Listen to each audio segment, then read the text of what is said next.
Hello and welcome to the No Name Prayer Podcast. I am your host, Monica.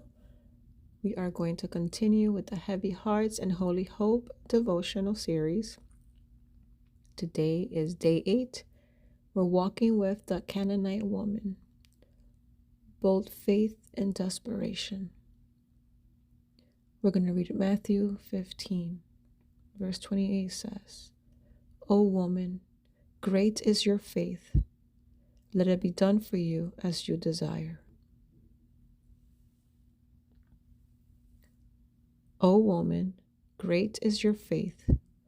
Let it be done for you as you desire. Desperation has a way of either breaking us or leading us into deeper faith. The Canaanite woman knew this well. She wasn't one of the chosen people of Israel. By all cultural and religious standards, she was an outsider, someone who should have had no access to Jesus. Yet she refused to let anything stop her from seeking him. She had a daughter who was suffering terribly, tormented by a demon. Imagine the helplessness she must have felt watching her child in pain, unable to do anything to free her. She had exhausted every other option. Jesus was her last hope. So she cried out to him, pleading, "O Lord, Son of David, have mercy on me." But he did not answer. Silence. Have you ever been there, crying out to God, desperate for an answer, only to be met with silence? The disciples, annoyed by her persistence, urged Jesus to send her away. To them, she was a nuisance, an interruption, someone unworthy of his attention. Yet she did not back down.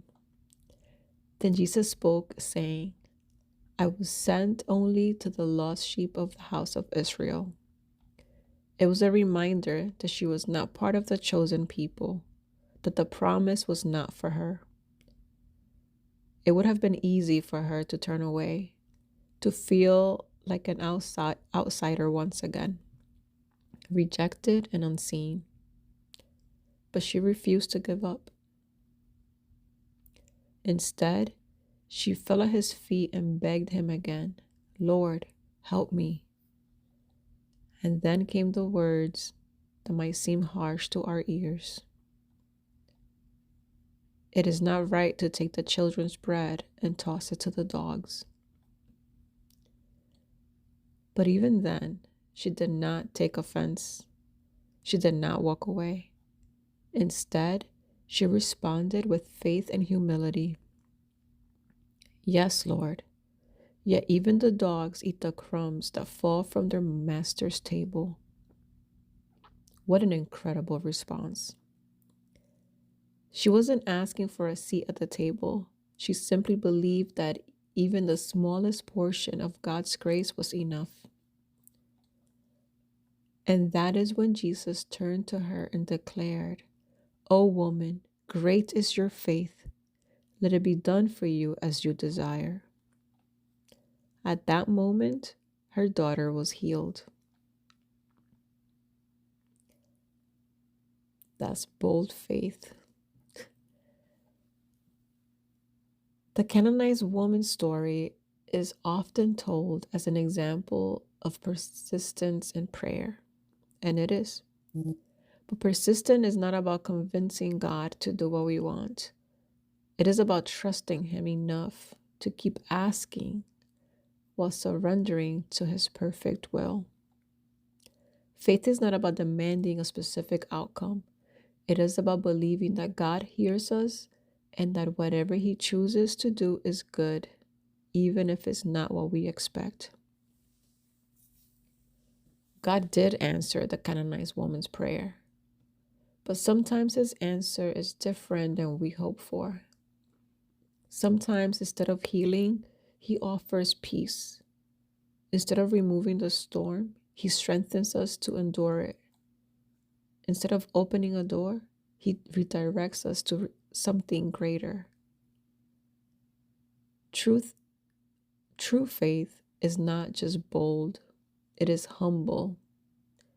It says, Lord, I will keep praying, I will keep believing, and I will keep trusting, whether you say yes, no, or wait. What about you? Have you ever prayed for something so long that you began to wonder if God was really listening? Have you ever struggled with accepting His will when it didn't match your expectations? The Canaanite woman's story reminds us that we can approach God with bold faith, but we must also trust His wisdom and goodness, even when heaven feels silent, even when the answer is different than what we hoped for, even when we don't understand. God sees you, He hears you, and He will respond, but always in the way that is best for you.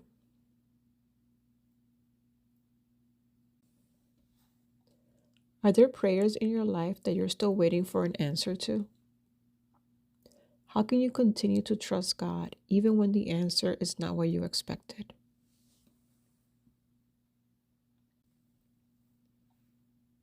Lord, strengthen my faith. Help me to trust you, not only when you answer my prayers as I hope, but also when your will is different from mine. Give me the boldness to keep praying and the humility to surrender to your perfect plan. I believe that you are good, and that even when I don't understand, your grace is enough. Amen. Thank you for praying with me.